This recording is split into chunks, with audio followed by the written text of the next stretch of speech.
બે દિવસ અગાઉ આમ આદમી પાર્ટીના પ્રમુખ નિરંજનભાઈ વસાવાએ રાજપીપળામાં ખુલ્લેઆમ દારૂ અને ડ્રગ વેચાય છે એવી એમણે મીડિયામાં સ્ટેટમેન્ટ આપ્યું હતું, જેના કારણે બુટલેગરો ઉશ્કેરાઈ જઈને કેટલાક રાજકીય નેતાઓના ઇશારે એમણે આજે ભર બજારમાં નિરંજનભાઈની ગાડી રોકીને એમના પર જીવલેણ હુમલો કર્યો હતો અને એ હુમલામાં નિરંજનભાઈ જેમ કેમ બચી ગયા અને પોલીસ સ્ટેશને પહોંચીને એમણે ફરિયાદ નોંધાવી છે। ત્યારે આજે બુટલેગરોની જે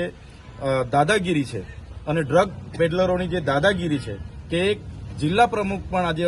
સુરક્ષિત નથી, ત્યારે સામાન્ય જનતાની તો શું વાત થાય। ત્યારે એમના પર કડકમાં કડક કાર્યવાહી થાય, એમના પર જે જીવલેણ હથિયારો હતા એ જમા કરવામાં આવે, એમની ગાડીઓ જમા કરવામાં આવે અને એમને લેસ્ટેડ બુટલેગરો જેટલા પણ છે એમના પણ કેટલી એફઆઈઆરો ભૂતકાળમાં થઈ છે એ યાદી સાથે આવનારા દિવસોમાં કડક કાર્યવાહી થાય, તડીપાર પાસા સુધીની કાર્યવાહી થાય એ અમારી માંગણી છે।